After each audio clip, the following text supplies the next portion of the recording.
4వ వచనం చదువుకున్నాం.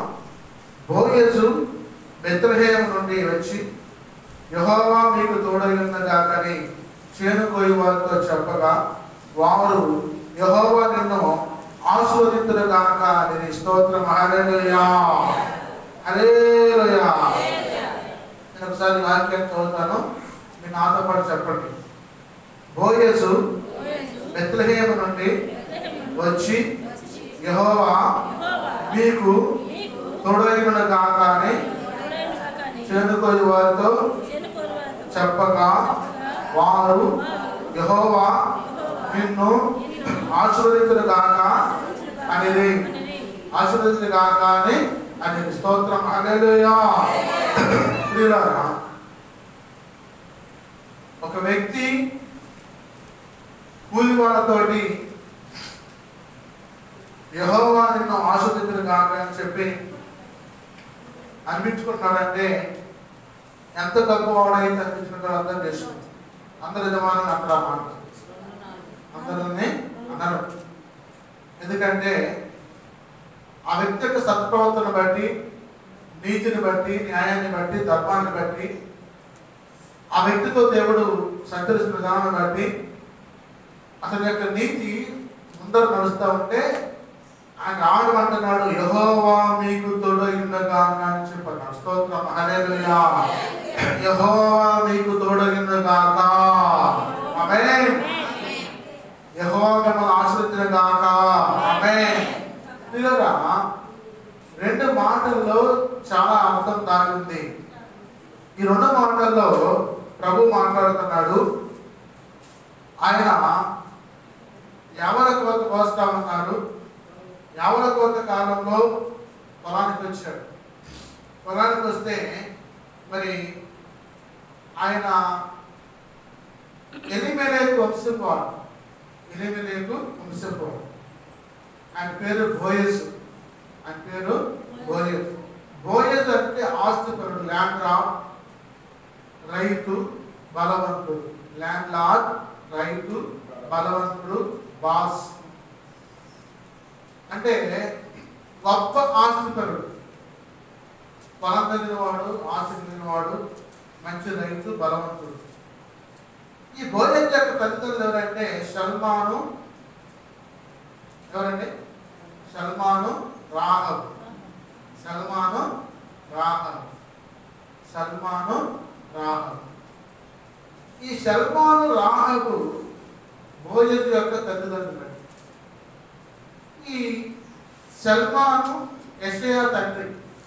సల్మాను యెషయా తండ్రి. యెషయా దావీదు కుమారుడు యొక్క తండ్రి. దావీదు తండ్రి ఎవరు? యెషయా. ఇక్కడ ఒక మాట మీకు వంశం గురించి చెప్తాను, తర్వాత వాక్యంలోకి వెళ్ళిపోదాం. చూడండి, పెరేసు ఎస్రోను రాము అమినాదాబుని కన్నాడు. నయస్రోను సల్మాను కన్నాడు. సల్మాను రాహాబు నందు బోయజుని కన్నాడు. బోయజేమో ఉబేదుని కన్నాడు. ఉబేదేమో యెషయాని కన్నాడు. యెషయా దావీదుని కన్నాడు. యెషయా ఏమో దావీదుని కన్నాడు. అంటే దావీదుని మొత్తాన్ని ఎవరు పెట్టరా? బోయజు. దావీదు మొత్తాన్ని ఎవరండి? బోయజు. ఇక్కడ యెషయా తండ్రి ఉబేదు, ఉబేదు తండ్రి బోయజు. సరే, ఇక వాక్యంలో చూద్దాం. రూతు గ్రంథంలో సల్మానుకు రాహాబు ఒక ప్రత్యేకత ఉంది. రాహాబు వేశ్య. రాహాబు వేశ్య. ఈ రాహాబు ఇశ్రాయేలు దేశంలో మరి ఎరికో గోడల మీద నివసిస్తున్న వ్యక్తి. ఎరికో గోడల నివసిస్తున్న మరి వేశ్య. వేగుల వారు వచ్చినప్పుడు వారు ఇశ్రాయేలు దేశాన్ని జయించడం కోసం వస్తే, కానాను దేశానికి వస్తే, నేను ముందుగానే పసిగట్టి, అయ్యా మీరు ఎర్ర సముద్రాన్ని రెండు పాయలు చేసిన దేవుడు అంటే మీ దేవుడు, మరి మారాన్ని మధురంగా మార్చిందంట, మామూలు చెప్పుకుంటున్నారు అందరూ, మరి మీకు ఆహారం కోసం మన్నా చూపిస్తుందంట, ఆయన పగలు గైస్తంభంగా ఉందంట, రాత్రి అగ్నిస్తంభంగా ఉందంట, మరి యోధాన్ని రెండు పాయలు చేసిందంట, మీకు బండ నుంచి తిరిగి తప్పించారంట, మంచి ఆహారం ఇచ్చారంట, దేవుడి గురించి మేము ఆశ్చర్యపోతున్నాం. ఈ దేశం కూడా మీద అయిపోతుంది మాకు తెలుసు ఆ విషయం. కాకపోతే ఈ ఎదుగు గోడల మీద ఉన్న నా గృహాన్ని, నా సంతానాన్ని, నా యొక్క అన్నదమ్ముని, అక్కచెల్లెల్ని దయచేసి జ్ఞాపకం అని చెప్పి బ్రతులాడి ఇశ్రాయేలు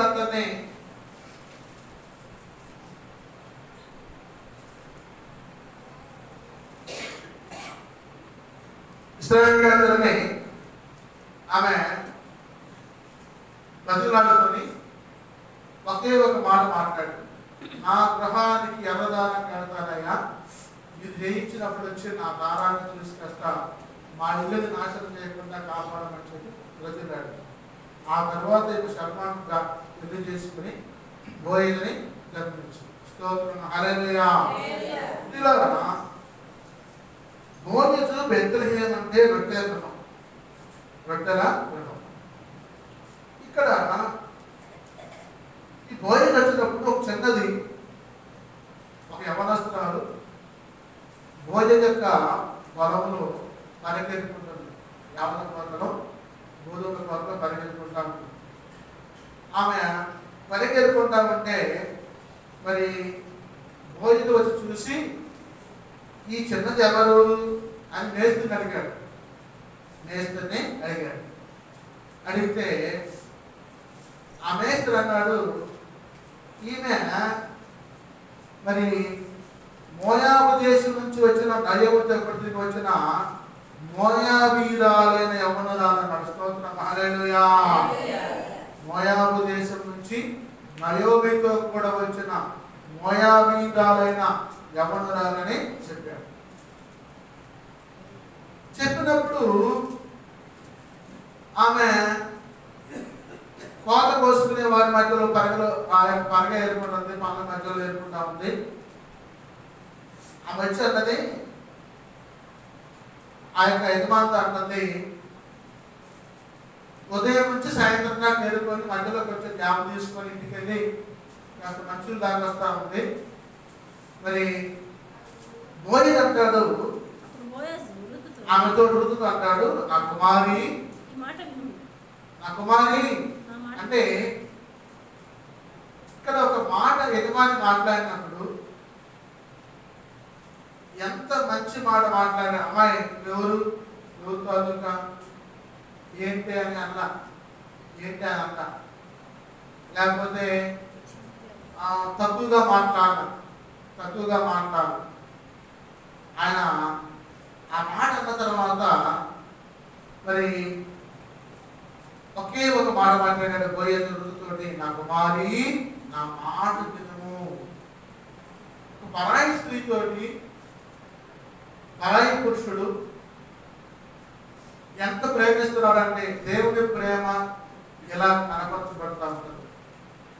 ప్రార్థనకి వెళ్ళే వాళ్ళలో, ప్రార్థనకి వెళ్ళని వాళ్ళలో తేడా కనపడాలి. మీరు ఎవరితో ఏం మాట్లాడుతున్నారో నాకు తెలియదు, కానీ అమ్మా వందనాలమ్మా, ఏ వందనాలయ్యా అని చెప్పి మీరు మాట్లాడే తగ్గింపు మాటలు బట్టి ఇతరులు మిమ్మల్ని ఆదరిస్తారు. బడాయిగా మాట్లాడి, హెచ్చుడిగా మాట్లాడి, చెదురుగా మాట్లాడి, మరి ఏదో రకంగా మాట్లాడితే ఎవరు మిమ్మల్ని లెక్క చేయరు, గౌరవించరు. సమాజంలో మీరు గౌరవించబడాలన్నా, మరి దేవుని దృష్టిలో కూడా గౌరవించబడాలన్నా మీ మాట తగ్గింపు స్వభావంతో ఉండాలి. అందుకే అంటున్నాడు ఆయన, నా కుమారి నా మాట వినుము, వేరొక పొలంలో ఏర్పడకు పోవద్దు, దీనిని విడిచిపెట్టిపోవద్దు, ఇచ్చట నా పనికర్తల యొక్క నిలకడగా ఉండము. స్తోత్రం హల్లెలూయా. ముక్కు మొత్తం తెలియని అమ్మాయితో మాట్లాడుతున్నాడు బోయజు రూతుతోటి, నీవు నా పొలంలోనే ఎదుర్కోతాని, వేరే పొలంలోకి పోతే మాట అంటాడు, చెదిరించుకుంటాడు, లేనిపోయిన మాట నేను అవమానపరుస్తాడు అని దైవజనుడైన బోయజు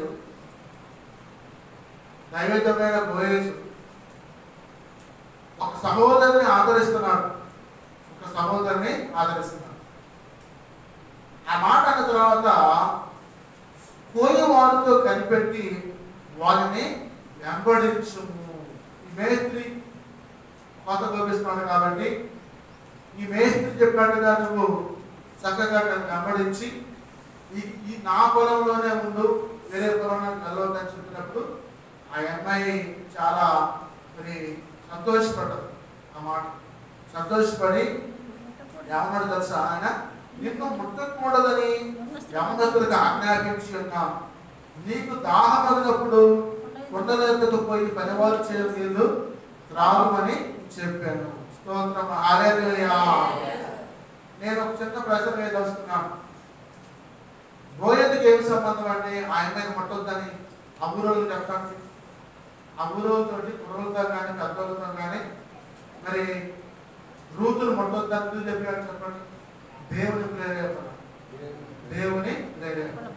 ఈ అమ్మాయి మా బంధువు, మా వంశస్థురాలు, ఎనిమిది వంశస్థురాలు, మా యొక్క బాబాయ్ కోడలు, మా బాబాయ్ గారు చనిపోయాడు, మా బాబాయ్ కుమారుతో చనిపోయాడు, మా పిన్ని మరి కోడలు తీసుకువచ్చింది కాబట్టి మా యొక్క సంతానం వాళ్ళు వేరే పొలంలోకి పోయి మాట పడకూడదని చెప్పి అనుకొని ప్లస్ ఆ ఊళ్ళో ఏమైనా యవనస్తులు కాబట్టి ఈ పిల్ల మీద కన్యాస్తారని చెప్పి ముందే పసిగట్టి ఒకరికి ముందే ఆపించాడు.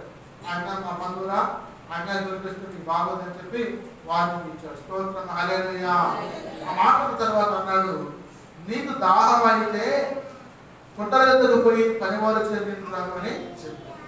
ఎందుకంటే మా కుండలో నీళ్లు త్రాగు, మా పొలంలో ఆహారం మాత్రమే స్వీకరించు, వేరే కుండల్లో నీళ్లు నువ్వు త్రాగొద్దని చెప్పాడు. స్తోత్రం, హల్లెలూయా. అంటే నీ సొంత కుండలను పానము చేయమంటాడు దేవుడు. నీ సొంత కుండలు అనేది పానము చేయమన్నాడు.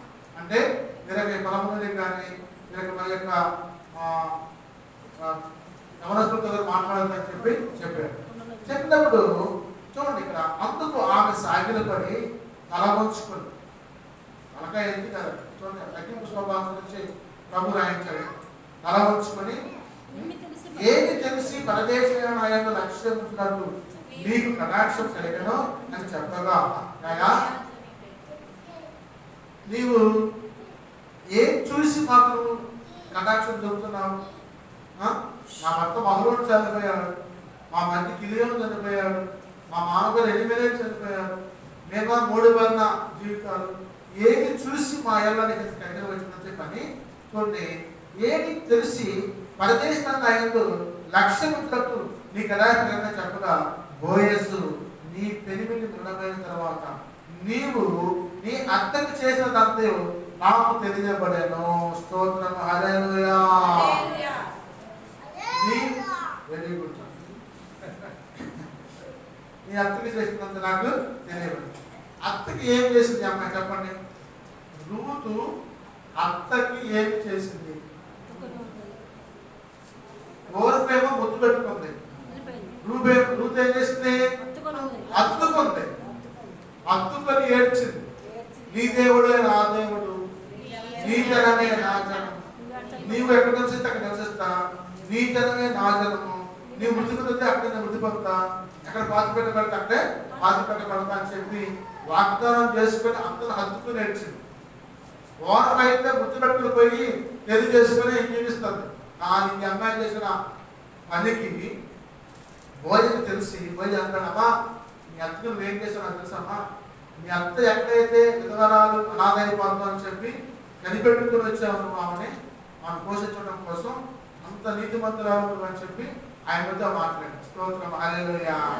కాబట్టి నీవు నీ తల్లిదండ్రులని జన్మభూమి విడిచి ఇంతకుముందు నీవు ఎరుగని నీ జన్మద్దకు వచ్చింది. ఇప్పుడు పెళ్లి చేస్తే నేను ఒక ఉదాహరణ చెప్తా. లేదండి, నాకు నొప్పుతే మా కాళ్ళ ముందే జరిగిందండి. జమకొట్టు పెట్టు, రోజు నేను జమకొట్టు పెట్టు, మామూలు పడతా, పెళ్లి చేసి కాలం అది పెళ్లి చేస్తే ఎక్కడ ఉండాలి? ఆయన తల్లిదండ్రులు కాదు, నేను మంచి ఉంటా అని చెప్పి నెల పిల్లలు వేసుకుని పోయిందాక అక్కడ 4 బత్తాలు ఇచ్చి 4 బత్తాలు అంటారు. వాళ్ళ అమ్మకి తాట తీస్తారు. అంటే నీ జనమే నీ దేవుడే నా దేవుడు. కాబట్టి ప్రభు మాట్లాడుతున్నాడు, మరి యెహోవా నీవు చేసిన దానికి ప్రతిఫలం ఇచ్చు.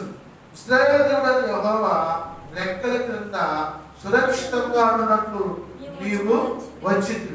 ఆయన నీకు సంపూర్ణమైన బహుమానం ఇచ్చునని ఆమెకు ఉత్తరం ఇచ్చాడు. స్తోత్రం, హల్లెలూయా. చూడండి, యెహోవా అంట నీవు చేసిన దాన్ని ప్రతిఫలం ఇస్తా, అంటే నీ గర్భఫలం దేవుడు పంపిస్తాడు అర్థం. ఎలా అన్నాడు?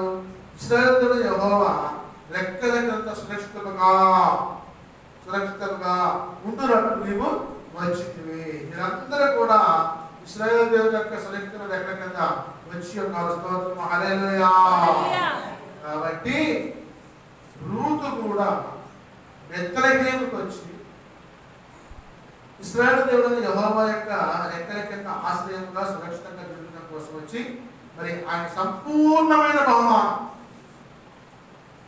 ఏంటంటే సంపూర్ణమైన బహుమానం దేవుడు నీకు ఇస్తాడు. అంటే 3 భార్య జీవితాన్ని చిగురింపజేస్తాడు. స్తోత్రం, హల్లెలూయా. ఆమంటది, అందుకు ఆమె నా ఏలినవాడా, నేను నీ పనికర్తల్లో ఒకదాన్ని కాకపోయినను నీవు నన్ను ఆదరించి నీ దాసులకు నా యందు ప్రేమ కలిగి మాట్లాడిన కనుక నా ఎడ నీకు కటాక్షం కలుగుమని చెప్పాను. అయ్యా నీ అంత మంచోడు అయ్యా, నీ కటాక్షం నాకు నా జీవితాంతం కావాలని చెప్పి ఆమె కోరుకుంటాను. అప్పుడు ఆయన అన్నాడు, బోయజు భోజన కాలంలో నీ ఇక్కడికి వచ్చి భోజనం చేసి చిలుకలో నీ ముక్క ముంచి తిరుమలని ఆమెతో చెప్పగా చేను కొయ్యి వారితో ఆమె కూర్చున్నాడు. అతడు ఆమెకు పేరాలుగా అత్తయ్యగా ఆమె తిని తృప్తి పొంది కొన్ని మిగిల్చాను. స్తోత్రం, హల్లెలూయా. మధ్యాహ్న కాల సమయం వాళ్ళు భోజనానికి కూర్చుంటే ఆమెకు భోజనం పెట్టి పేరాలు ఇచ్చి తృప్తి పొందిన తర్వాత కొన్ని పేరాలు చంద్రుని ముడిగట్టుకుని కాల్చిపెట్టి వాళ్ళ అక్క కోసం. చూడండి, ఆయన అంటాడు, ఆ మాట అన్న తర్వాత ఆమె ఏరుకున్నట్టు లేచినప్పుడు బోయజు ఆమె కళ్ళ మధ్యను ఎరుకునవచ్చు. ముందేమో దూరంగా ఎరుకుంటాం, ఇప్పుడేమో కోసే పనుల మధ్యలో ఎరుకమని చెప్తున్నాం. స్తోత్రం, హల్లెలూయా. ఎరుకునవచ్చును. ఆమెను అవమానపరచుకుని మరియు ఆమె వరకు పిడికిళ్ళు పడవేసి ఆమె ఎరుకున్నట్టుగా విడిచిపెట్టుడే. చూసారా, పలకలు ఎరుకుంటారు. పలకలు వద్దులే, దగ్గర వదిలిపెట్టమని చెప్పి ఆజ్ఞయించాడు. ఆజ్ఞయించి మరి ఆమె విషయంలో ఆమె అస్తమం వరకు ఆచరణ ఎదుర్కొంటే ఒక తూమెడు గోధుమని యాభలను ఆమె ఎదుర్కొని ఇంటికి వెళ్ళిన తర్వాత వాళ్ళ అత్తగారికి కొన్ని పేరాలు ఇచ్చింది. ఆ పేరాలు తీసుకుని ఆమె వెళ్ళాడు. తిన్న తర్వాత చూడండి, మరి ఆమెకి భోజనం ఏం చేశాడో చెప్పింది. అమ్మా, ఆయన భోజనంట నాకు మంచులు కోసాడు, ఆహారం పెట్టాడు, ఏరుకోవడం కోసం మొదలు పెట్టించాడు, మరి గుబ్బెలు పెట్టించాడు. పరివారంతో చెప్పి ఆయన ఏమనొద్దని చెప్పి ఆజ్ఞాపించాడు. ఎంత మంచోడమ్మా అని చెప్పి భోజనం గురించి వాళ్ళ అత్తకి చెప్పింది. వాళ్ళ అత్త అన్నది నయోమి. ఆ 20వ వచనం చదవండమ్మా. నయోమి బ్రతికున్న వారికి చచ్చిన వారికి ఉపకారము చేయటం మానని ఇతడు యెహోవా చేత ఆశీర్వదించబడ్డగా కానీ తన కోడలతో. స్తోత్రం, హల్లెలూయా. బ్రతికున్న వారికి చేసే ఉపయోగం ఏంటి, చచ్చిపోయిన వారికి చేసే ఉపయోగం ఏంటి చెప్పండి. 2 మాటలు రాయబడ్డాయి ఇక్కడ.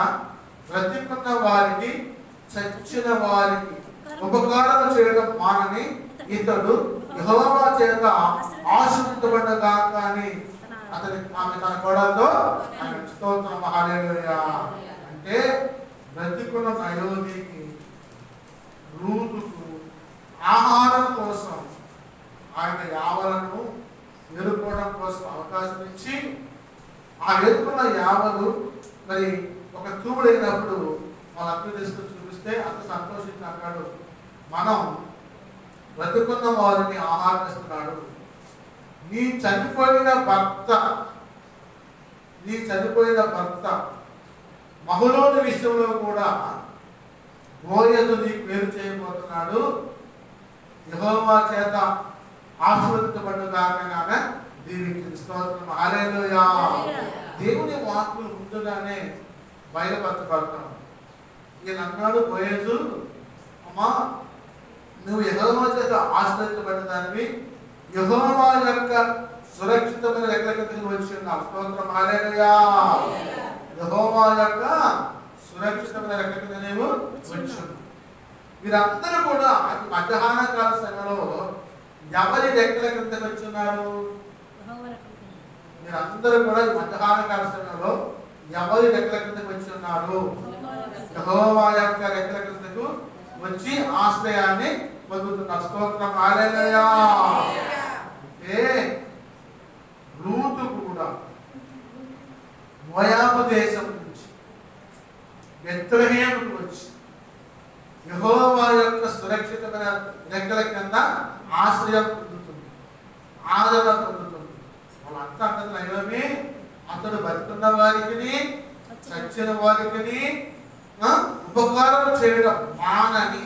ఉపకారం చేయడం అంటే మనం బతుకున్నాం, అంతా కొడలవి, మనకు ఆహారం కడుతున్నాడు. నీ భర్త మహరోడు చనిపోయాడు, అతనికి ఉపకారం చేస్తున్నాడు. ఆ ఉపకారం ఏంటంటే ఏంటా ఉపకారం? గర్భఫలాన్ని ఇచ్చి, సంతానాన్ని ఇచ్చి మన ఇంటి పేరుని నిలబెట్టబోతున్నాడు. స్తోత్రం, హల్లెలూయా. చూడండి, ప్రభు వారికి మాట్లాడుతూ ఉంది. మరి ఆయన అన్నది, అమ్మా ఆయన మన సమీప బంధువులు, ఈ కష్టాల్లో నుంచి ఈ బాధల్లో నుంచి విడిపించేవాడు ఆయనే. మరి ఆయన యొక్క రెక్కల క్రింద ఆశ్రయం కింద మనందరం కూడా ఉంటే మన దేవుడికి తోడైనట్లయితే మరి నీవు ఎండాకాలం లేచి పొలంలోకి వెళ్ళిపోయి రోజు ఎదురుమా ఆయన చెప్పినట్టు వినమని చెప్పి అత్త ఆజ్ఞ జారీ చేసింది. ఈ అమ్మాయి ఎప్పుడైతే అత్తగారు చెప్పిందో ఇక ఆ పొలంలో తప్పించి వేరే పొలం పోవటల్లా, అక్కడే ఎదుర్కొంటుంది, అక్కడే పొలం నిలబడుకుంటుంది, ఇంటికి వెళ్తుంది. మరి చూడండి, 3వ అధ్యాయం, 3వ అధ్యాయం. ఆమె అత్తయ్యైన నయోమి, నా కుమారి నీకు మేలు కలిగినట్టు నేను దగ్గరకు విశ్రాంతి విచారణ వచ్చిన బాగా కదా అంటే, మరి నేనా ముసల్దాన్ని అయిపోతున్నాను, ఇక చనిపోయే సమయం వస్తుంది, నీ వారి అమరస్తురాలని, అందులో నీవు భర్త చనిపోయిన దానివి కాబట్టి నీకు ఆదరణ కావాలి. కాబట్టి ఆ మేలు అనేది భోజనం ద్వారా మాత్రమే ఆయనకు వస్తుంది. కనిపెట్టుకున్నాం అని చెప్పి కోడలకి ఆర్డర్ జారీ చేసింది. కోడలకి ఆర్డర్ జారీ చేసింది. కోడలకు కూడా మరి చూడండి, ఇక్కడ 10వ వచనంలో, నా కుమారి యెహోవా చేత నీవు దీవెన పొందిన దానము, కొద్దివారినే కానీ గొప్పవారినే కానీ యవనస్తులను నీవు ఎవరెక్కక వినడం వలన ఈ మునుపటి సత్ప్రవర్తన కంటే వెలుపటి సత్ప్రవర్తన మరి ఎక్కువైనది. కాబట్టి నా కుమారి భయపడకము, నీవు చెప్పినదంతా నీకు నేను చేశాను. స్తోత్రం, హల్లెలూయా. బోయకు అంటున్నాడు రూతుతో, నా కుమారి యెహోవా చేత నీవు దీవెన పొందుతాను అమ్మా. కాబట్టి కొద్దివారినే కానీ గొప్పవారినే కానీ యవనస్తులను నీవు వెంబడింపక. ఎంత మంచి ప్రవర్తన అంటే, మీ ఇంట్లో ముసుగేసుకొని మా పొలంలో ముసుగు చేస్తున్నావు, మళ్ళీ ఇక్కడ ముసుగేసుకొని పోయి మరి మీ ఇంట్లో ముసుగు చేస్తున్నావు. కొద్దివారిదే కానీ పెద్దవారిదే కానీ యవనస్తులే కానీ ఎంతవరకు నీ మొహం చూపించలేదు, అంత ఉత్తమరాలు ఉన్నావు. కాబట్టి మరి మునుపటి సత్ప్రవర్తన కంటే వెలుగుల సత్ప్రవర్తన మరి ఎక్కువైనది. మంచి ప్రవర్తన కలిగినాను అమ్మా, నా కుమారి, నేను నిన్ను విడిపిస్తాను. విడిపెట్టాలని అర్థం లేదు, ఎందుకు చేసుకుంటాను, చేసుకున్నాను అర్థం లేదు. కాకపోతే మనకు సమీపబంధమైన ఒక వ్యక్తి ఉన్నాడు, అతనితో మాట్లాడి అతను వద్దంటే నేను నిన్ను విడిపిస్తానని చెప్పాను. అన్న తర్వాత మరి అతడు ఆ యొక్క ప్రాంతం నుంచి బయలుదేరి మరి ఉదయం ఆయనకి మరి 6 తలల 50 నుంచి దుప్పట్లో ఇచ్చి మరి ఇంటికి పంపించాడు. పంపించి ఇంటికి వచ్చి చెప్పింది అత్తగారి, అమ్మా భోజనం వస్తున్నాడమ్మా, తెల్లవారు నేను బాధల మీద కూర్చొని మొరపెట్టినా కానీ నా మొర ఆలోచించలే కానీ కనీసం నాకు సూచించాలని చూడలేదు, అంత మంచివాడు. మరి ఏమని చెప్పారంటే, ఈ 6 తలల 50 తీసుకుని నెలకొచ్చి దుప్పట్లో పోసి మన సమీపరాలు వేరే ఉన్నాడంట, అతనితో మాట్లాడిన తర్వాత నాతో మాట్లాడుతున్నాడని చెప్పి అన్నప్పుడు వాళ్ళంతా సంతోషించింది. ఏమన్నదంటే ఓరకుడు కనుక ఎలా ఉంటుందని తెలియదని ఓరకుడు కనుక తన 4వ అధ్యాయంలో బోయజు పురద్వారం పోయి అక్కడ కూర్చుండక బోయజు చెప్పిన బంధువుడు ఆ క్రమణ పోవచ్చుండాడు కనుక బోయజు పోయి ఈ తట్టు తిరుగుమని ఇక్కడ కూర్చుండమని అతను తెలియగా అతను వచ్చి కూర్చుండాను. అంటే ఈ ఎలీమెలెకు బంధువులు ఇద్దరు బోయజు కానీ సమీప బంధువులు కానీ అంటే ఎలీమెలెకుకి అతి సమీప బంధువు ఆ వ్యక్తి ఉన్నాడు. అతను పిలిచి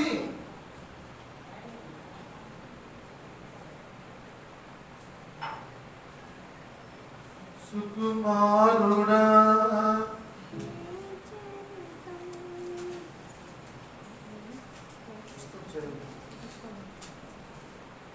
నీ చరితం నేనింత వివరింతును నీ మహిమను ప్రకటించగా నేనెంత ధన్యుడను గనులకు లేదే ఈ శుభ తరుణం నాకిది నీ భాగ్యమా గనులకు లేదే ఈ శుభ తరుణం నాకిది నీ భాగ్యమా జీవితాంతా నీకర్పించి నీ రుణమునే తీర్చగా జీవితమంతా నీకర్పించి నీ రుణమునే తీర్చగా యేసయ్యా యేసయ్యా నీ కృప చాలయ్యా యేసయ్యా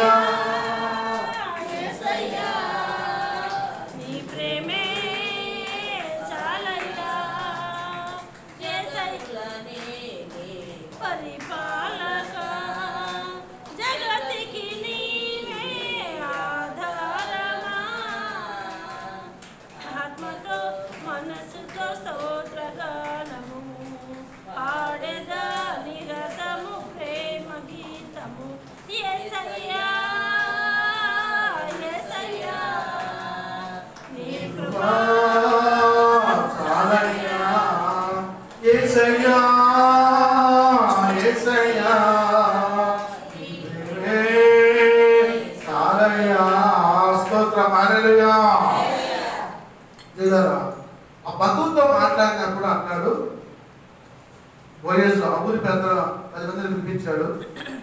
గౌడి కాడ కూర్చొని పోయి కూర్చున్నామని చెప్పి వాళ్ళందరూ కూర్చున్నారు. అతడు మోయాబు దేశం తిరిగి వచ్చిన నయోమి మన సహోదరుడైన ఎలీమెలెకు కలిగిన భూభాగమును అమ్మివేయించడం కనుక నీవు చెవులారా ఉన్నట్లు నేను ఒక సంగతి తెలియజేయాలని ఉన్నాను. ఈ పరవాసులందరి ఎదుట నా తెలుగు పెద్దల ఎదుట ఆ భూమిని సంపాదించుకున్నాము. ఏమనగా దాని విడిపించడానికి నీవు ఒప్పుకున్నట్లా విడిపింపు, దాని విడిపింపనలా అది స్పష్టముగా నాతో చెప్పుము.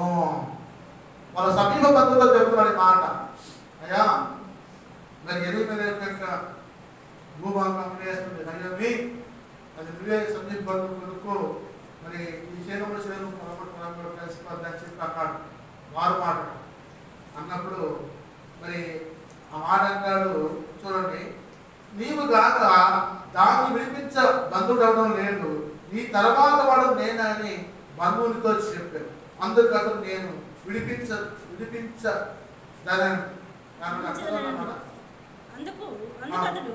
నేను విడిపించదను. బోయజు నువ్వు నయోమి చేతి నుండి ఆ పొలమును సంపాదించే దినమున చనిపోయిన వారి పేరట అతని స్వాస్థ్యమును స్థిరపరచున్నట్లు చనిపోయిన వారిని భార్య అయిన రూతును మోయాబీరాలి వద్దకు నుండి దాన్ని సంపాదించుకున్నది చెప్పగా ఆ భక్తుడు నేను దాన్ని విడిపించుకొనలేను, స్వాస్థ్యమును పోగొట్టుకుందునేమో, నా స్వాస్థ్యమును పోగొట్టుకుందునేమో, నేను దాన్ని విడిపింపలేను కనుక నీవే నా ప్రతిగా బంధువు తరపు జరిగించమని చెప్పాను. ఇంకా సమీపంగా అంటున్నానయ్యా, నా వల్ల కాదు స్వామి, నీవే విడిపించు.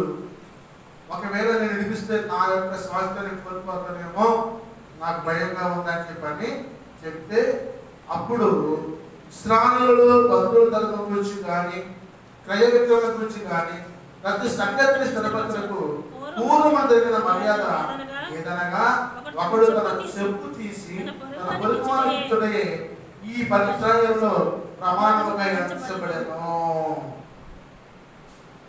ఇక్కడ ఈ మాట చదవండి ఒకసారి. ఇశ్రాయేలీయులలో వర్ధులను గురించి క్రయ విక్రయములను గురించి గాని ప్రతి సంగతిని స్థిరపరచుటకు పూర్వములు జరిగే మర్యాద ఏమనగా ఒకడు తన చెప్పు తీసి తన పొరుగు వానికి ఇచ్చుటయే ఈ పని ఇశ్రాయేలులో ప్రమాణముగా ఎంచబడెను. అంటే చెప్పు తీసి పొరుగువానికి ఇవ్వడం, చెప్పు తీసి పొరుగువానికి ఇవ్వడం అంటే నాకు వద్దని చెప్పి వదులుకోవడం, వద్దని చెప్పి వదులుకోవడం. బోయజు 8 కలిగిన యావత్తు, కిలియోనుకును మహరోనుకును కలిగిన యావత్తు నయోమి చేతి నుండి సంపాదించునని నేను అన్నందుకు మీరు ఈ విధంగా సాక్షులై ఉన్నారు. స్తోత్రం, హల్లెలూయా. నేను ఎలిమెలెకు యొక్క సంతతిని, మరి అతని యొక్క కుమారుడు మహలోను, కిలియోను యావత్తు యొక్క ఆస్తి నయోమి చేతి నుంచి నేను సంపాదించుకున్నానని చెప్పి చెప్పాను. అంటే ఆ కుటుంబానికి నేను ఆదరణగా మారుతున్నాను, ఆ కుటుంబాన్ని ఆదరించి నేను ఉద్ధరిస్తానని చెప్పి ఆ ఊరు పెద్దలతోటి మీరే సాక్షులై ఉండాలని చెప్పి తెలియజేశారు. తెలియజేసినప్పుడు మరియు చనిపోయిన వారి పేరట అతని స్వాస్థ్యం తెలపచ్చినట్లు, చనిపోయిన వారి పేరు అతని సహోదరుల నుండి అతని స్థలం యొక్క ద్వారం నుండి కొట్టివేయబడక ఉంటున్నట్లును. చూసారా, చనిపోయిన వారి పేరు స్థిరపరచబడటం కోసం, కొట్టివేయబడకపోవడం కోసం వారసత్వం కావాలి. ఇప్పుడు వారసులు ఉంటారు.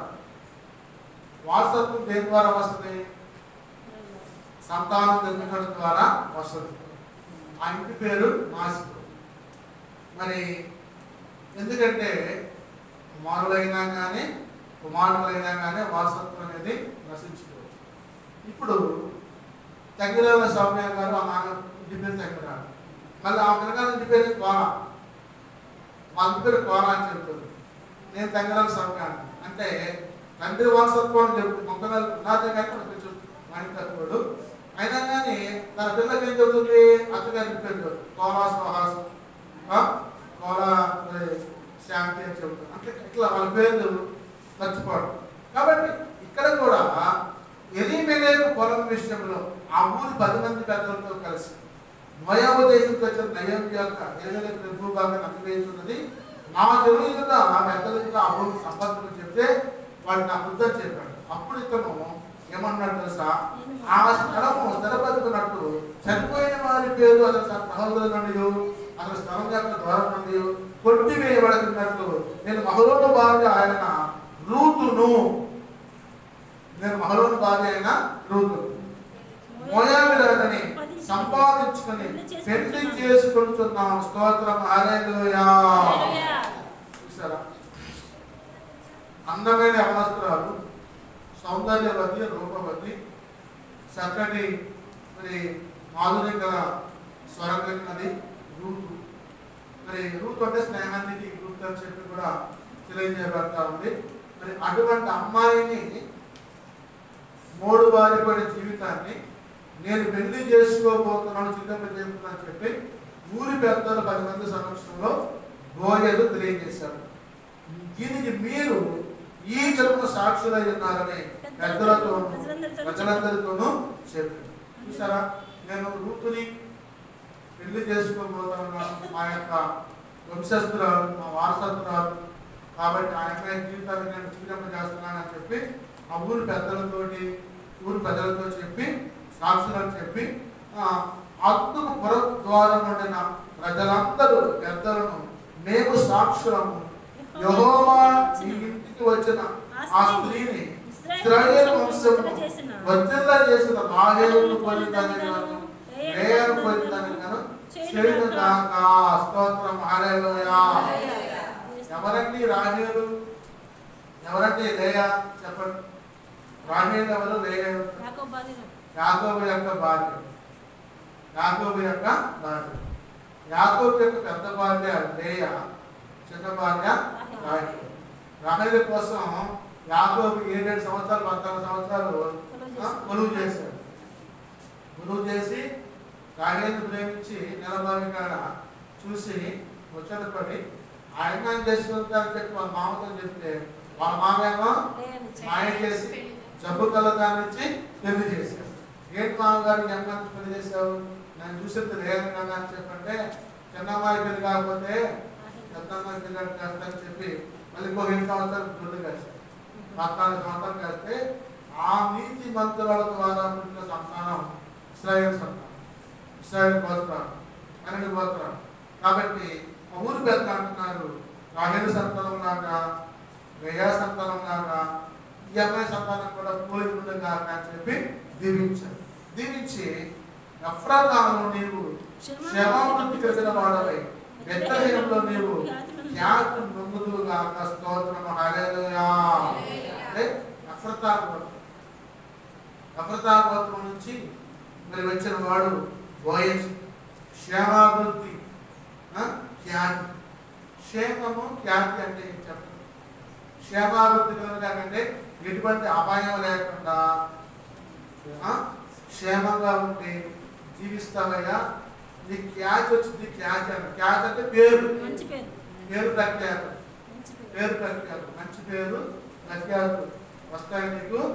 దేవుని యొక్క వంశంలో చేర్చబడతానని చెప్పి ముందుగానే వాళ్ళు మాట్లాడారు. పెద్దలు మాట్లాడి యెహోవా ఈ అమ్మని రాజులను నీకు దయచేయబడిన సంతానం నీ కుటుంబము తామారు యోధ కనిన ఫెరేస్ కుటుంబాన్ని ఉండగానే అని. స్తోత్రం హల్లెలూయా. కాబట్టి తామారు యోధ కలిసి ఫెరేసులు కన్నారు.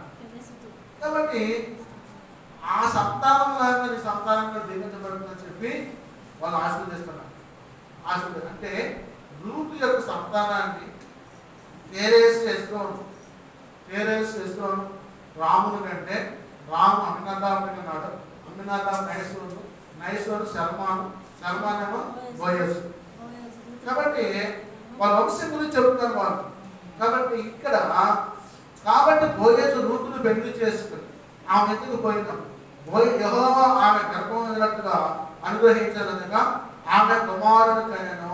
స్తోత్రం హల్లెలూయా. 3 బారిన జీవితం జీవించు.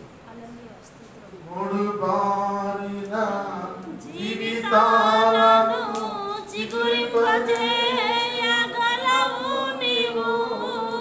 3 బారిన జీవితాలను చిగురింపజేయగలవు నీవు. మధురముగా మార్చగలవు నీవు. మధురముగా మార్చగలవు నీవు. మహోన్నతుడా నీ కృపలో నేను నివసించుట నా జీవితమున్నది. మహోన్నతుడా నీ కృపలో నేను నివసించుట. మహోన్నతుడా నీ కృపలో నేను నివసించుట. నా జీవిత ధన్యతయున్నది. నా జీవిత ధన్యతయున్నది. స్తోత్రం హల్లెలూయా. అంటే 3 బారిన జీవితం రూతు. భర్త చనిపోయారు, మామగారు చనిపోయారు, భర్త చనిపోయారు, విధవరాలైంది. యవనకాలం దేవుడు కృపను బట్టి పోయి పెళ్లి చేసుకుంటే గర్భవతి అయిపోయి కుమారుడిని కన్నారు. అప్పుడు స్త్రీలు ఈ దినమున నీకు బంధువుడు లేకుండా యెహోవా స్తుతింతురుగాక. ఆయన నామం ఇశ్రాయేలులో ప్రకటింపబడుగాక. స్తోత్రం హల్లెలూయా. కాబట్టి నీకు బంధువులు లేకుండా పోయినట్టు కనుక్కున్నావు, కానీ సమీప బంధువులను పోయికి వచ్చి నిన్ను ఆదుకుని మోసం చేసుకుని మరి నీకు సంతానాన్ని కలిగజేశాను కాబట్టి ఆ మాటని నిన్ను ప్రేమించి ఎదురు కుమారుల కంటే నీకు ఎక్కువగా ఉన్న నీ కోడలు ఇతని పెనను ఇతని ప్రాణమును దాచి ముసలితనమున నీకు పోషకుడనని నయోమితో చెప్పింది. స్తోత్రం హల్లెలూయా. ఇప్పుడు తాతలకి పోషకులు ఎవరు? ఇప్పుడు తాతలకి పోషకులు ఎవరు? మనవలు. మనవలు మనవలు అంటే బైబిల్ ధర్మశాస్త్రం ప్రకారం మనుసంతానము వృద్ధాప్యంలో పోషిస్తాడు, సంరక్షిస్తాడు. కాబట్టి మరి నయోమిని కూడా రూతు యొక్క సంతానం ద్వారా పోషింపబడుతుందని చెప్పి ఆ ఊరోళ్ళు మొత్తం వచ్చి అంటున్నారు. అప్పుడు నయోమి అన్నది ఆ బిడ్డను తీసుకుని కవితను ఉంచుకొని వారికి దాదిగా ఉండేదంటే సంరక్షకురాలుగా పెంచేదానిగా ఆమె కొరకు స్త్రీలు నయోమి కొరకు కుమారుడు పుట్టినని చెప్పి అతనికి ఒబేద్ అని పేరు పెట్టింది. స్తోత్రం హల్లెలూయా.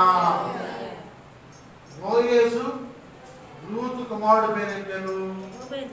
ఒబేద్. చెప్పండి అమ్మా.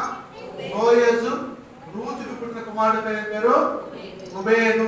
అంత చెప్పండి. బోయేజు రూతుకి జన్మించిన కుమారుని పేరు ఒబేదు. ఒబేదు. ఒబేదు కుమారుడు యెషయా. యెషయా కుమారుడు దావీదు. స్తోత్రం హల్లెలూయా. అంటే దావీదు వంశంలో యేసుప్రభు వారు జన్మించారు. అంటే రూతు యేసుక్రీస్తు యొక్క వంశావళిలో చేర్చబడింది. 3 వార జీవితాన్ని చిగురింపజేసి యేసుప్రభు వారు జన్మించే వంశంలోకి రూతుని యేసుప్రభు వారు చేర్చుకున్నారు. ఆయన ఇచ్చుదలైంది. ఎందును బట్టి? సత్ప్రవర్తన బట్టి, ప్రార్థన బట్టి. సత్ప్రవర్తన బట్టి, ప్రార్థన బట్టి. మోయాబీయులైనా సరే మంచి ప్రవర్తన కలిగి జీవించడం ద్వారా ఆమె ప్రవర్తన ఎక్కువైంది. ఏ కులం అయితే మంచి ప్రవర్తన అయితే మంచోడు అంటాం, చెడ్డోడైతే చెడ్డోడు అంటాం. కాబట్టి ఏ వంశమైన, మోయాబు వంశమైన, ఇశ్రాయేలు వంశమైన ప్రవర్తన బట్టే మాట్లాడతాం. మంచి వంశంలో మంచి వంశంలో చెడ్డబడితే ఏమంటాం? అరే చెడబెట్టారా మాట్లాడుతూ అంటారు. ఏమంటారు? చెడబెడుతున్నా అంటారు. వాళ్ళ రోజుల్లో చెడ్డ వంశంలో కూడా మంచి వాళ్ళు పెట్టిండు, ఎంత బాగా ఉంటున్నాడు, ఎంత వ్యవసాయం చేస్తున్నాడో అది సంపాదన అని చెప్పాడు. అంటే కుటుంబాల్లో కూడా మన పేరు ప్రఖ్యాతులను బట్టి మంచివారు చెడ్డవారు ఉంటారు. ప్రవర్తన బట్టి ఉంటారు, సత్ప్రవర్తన బట్టి ఉంటారు, సత్ప్రవర్తన బట్టి ఉంటారు. కాబట్టి దేవుడు యొక్క వంశావళిలో చేర్చబడ్డది రూతు. రూతు కొడుకు పేరు ఏం పేరు? ఒబేద్. ఒబేద్ కొడుకు ఎవరు? యెషయా. యెషయా కొడుకు ఎవరు? దావీదు. స్తోత్రం హల్లెలూయా. దేవుడి వాక్యాన్ని దీవించును గాక. అందరికీ వందనాలు. మరి ఇక్కడ ప్రార్థన చేసుకుంటాం. పరిశుద్ధుడా యేసు నాయన స్తోత్రం తండ్రి. కృపగల దేవా